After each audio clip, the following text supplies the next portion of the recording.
All right, welcome back. Today I'm talking about supply chains. I'm talking about international shipping. I'm talking about customers losing their minds. It sounds like I'm talking about 2020, but I'm talking about right now, 2026. Go walk into your Walmart, go to the auto section, look at your oil filter section. Look at the oil selection that they have on the shelves. It's going to be very sparse. There's not going to be that much there. All right. There's shortages underway, all because one little strait somewhere is blocked up. All right. I saw the news in Australia. There's a plastic shortage. They're not getting milk jugs made. There's a milk jug shortage in Australia. Globally, there's 20 to 40% of the plastic production in the world is decreased right now. There's a shortage. Bikes rely on plastic. Everything relies on plastic. All this Milwaukee pack-out stuff, it says made in Israel on it. All right? There's shortages underway. And unlike exciting shortages like 2020, we're having bike shops go out of business. We're having bike brands go out of business. Niner just closed up. And the reason why Niner closed is because United Wheels, that owns the Niner brand, they own Huffy and a few other department store brands, and they're focusing all their allocation on trying to keep that alive because that is a struggling market sector right now. 10 years ago, when you went into Walmart, there was a ton of Huffies. I don't really see any Huffies in Walmart anymore. Walmart has decided to start branding their own bikes. Ozark Trail, not Priority. It starts with a P. I forgot it though. But they have there's a Walmart BMX bike now. It has a 3-piece crank and double-walled wheels, double-walled rims. So they're contracting with Kent International for a lot of those bikes, but they're also contracting straight with the Taiwanese manufacturers. So United Wheels is under stress. When a bike company shuts down, like Niner, they were making thousands of bikes a year. That bike supply is now poof, gone. All right. There's a lot of companies like Giant. Giant got, I don't know the specifics of it, but they got the feds investigated them, and they don't have all the bikes that they normally have over here in the States. And Trek doesn't. And so there is a bike shortage underfoot. And people think, oh, bike shortage, that's good for the industry. No, it's not. There's shortages that are good for the industry that are made because demand is so high, like 2020. But these supply shortages, they are going to hurt the industry, and they're going to continue. So as there's less and less bikes to get sold, the price of bikes is going to go up and up and up because the economies of scale of mass producing things, it gets more expensive the less you make. Does this make sense? So if you need something, if you want a bike, I would go buy it now before it gets more expensive.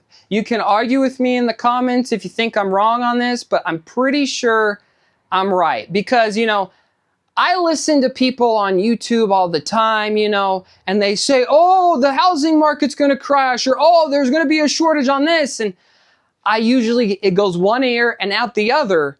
But I was like, okay, I'm going to go online and see if I can find my oil filter. And my oil filter, it was difficult to find, and it was twice as much as I paid for it 5 months ago. So there is shortages coming. There is a plastic shortage. A bike shortage is coming, but it's not going to be like it was. I remember, the good old days in COVID. Everything was cheap and everything was selling. Oh, you want a bike? Here you go. Like, oh, you want your bike fixed up? It'll be $100. It'll be $200. They didn't even care about the price. This year, I'm doing all right. I'm not doing as good. This past month isn't as good as last year's past month of May. My other months were better, but this month and I've noticed about once a week, I'll get a text. They say, I have 2 bikes I need to get fixed up. I have 3 bikes I need to get fixed up. I go to their house and they're like, we just need this bike fixed up.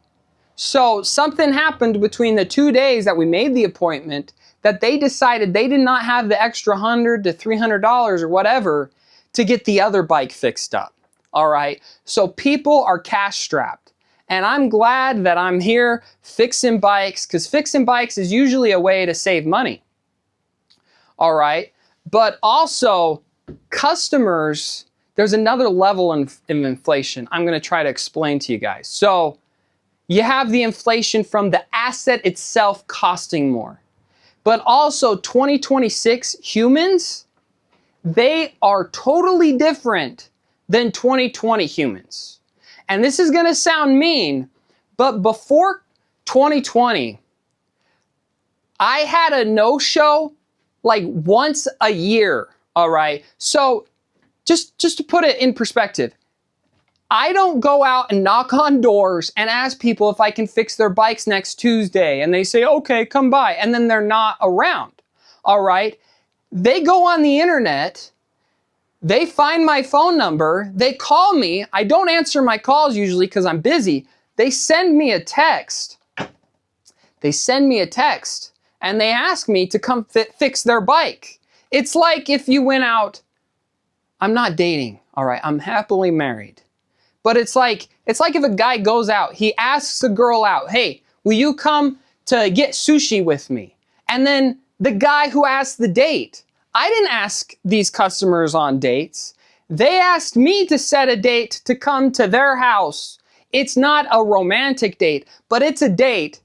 And they're not making it once a week. Once a week, I'm having people not show up to the dates that they planned, they scheduled. It was their prerogative to call me out, and they're not showing up. And what's happened is I can either, one, which adds operational costs, send a mandatory $40 prepayment, which I have to raise my costs. I have to raise my prices to deal with the hassle of spending a minute or two every single transaction with this prepayment thing. Or I have to raise my prices, $5 on everybody, because I have to cover the costs for the loony, the iPad loony, the phone addict loony that called me out and didn't show up to the appointment. That costs me money. That's operational costs I'm losing, and I have to get that money back. And unfortunately, business owners have to get that money back from the people who pay for the services. All right. So the customer is always wrong in 2026. And I don't think customers that are good customers realize that there is like 5 to 10% of the population now. Before COVID, they didn't go to Walmart in their pajamas. They weren't as lazy. They were with it somewhat. They made their appointments. But now they're returning stuff. You see the Costco return line is super long. Bad customers are making it, these bad customers, I'm not having like a moral judgment. If you're a bad customer, like whatever, get your life together, all right? But the fact of the matter is, business owners now have to keep raising prices to subsidize the crazy people that are wrecking their margins.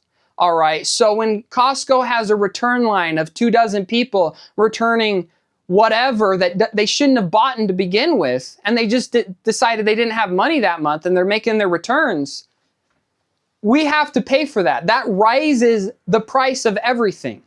All right. And I don't know if it's a good idea to tell people, oh, I'm raising my prices because I have to deal with crazy people on a weekly basis and it's costing me money. But I don't live in a super fancy house. I fix bikes out of a 27-year-old truck, all right? It's like my little ship. And I'm going to be honest with you guys, I raised my prices $15 per service this year because when I drive to someone's house and I book out 2 hours of my time, and sometimes I have to drive 30 minutes to their house and they don't show up, that is significant costs. And I have to be able to make a living doing this. And it doesn't matter your insurance guy, your grocery guy, everybody that is selling things to you, they have to raise their prices. Am agnostic on where you buy your bike. You can buy your bike at the local bike shop. You can buy it on Bikes Online. I couldn't care less. And in fact, If you buy it online, you're more apt to call me because you'll feel insecure, you'll feel awkward about taking it to the local bike shop because you didn't buy a bike from them. But I really don't care. But the frustrating thing is, when you buy a bike online, the online people, they sometimes deal with credit card scams and stuff. But the local bike shops, the local businesses, we have to deal with the criminal element, but not only the criminal elements that steal, they smash and grab. We also have to deal with the difficult customers that take all of our time away. Like the guy that comes in once a week and rants for an hour, eats up employee time. So we get all the difficult customers, and then the online services, they not only compete in lower operational costs, but they also compete in lower riffraff, lower crazy costs. Am I making any sense here? So I have a solution. So there's a Google review for my business, all right? There's Google reviews for every business, every local business. But why? I want a Google review for the customer. Like, what's the Google review rating of this customer that wants to use my services? Because I guarantee the customers that don't show up or make crazy, start acting crazy with me when I'm at an appointment, I guarantee you they've been crazy to other people, all right? So just an idea here, can we get Google to give customer reviews and then I can review the customer like the customer reviews me? Just an idea. I don't know. Maybe it's a joke. There is a line there, like, I could see how customer reviews could get overkill, but I think Google reviews is also kind of a cruddy system too. But yeah, anyways, where am I going with this? Everything's gonna go up in price because of supply chain issues and customer degrading customer experiences. Everything's gonna go up in price. So if you need tires, you need any bike related stuff, I would buy it now. If you need it in the next year, I'd buy it now. That's my advice. Have a good day, everybody. Subscribe to the channel, Bike Life, buy a t-shirt. There's been 15 fellas, I think they're fellas, there's been 15 fellas that have bought a Bike Life t-shirt. Someone in Germany bought one. So flattering. Thanks, guys. And gals if you're watching, thanks. It's getting a little hot in here, a little hot in the van. I'm a little hot, Gregory.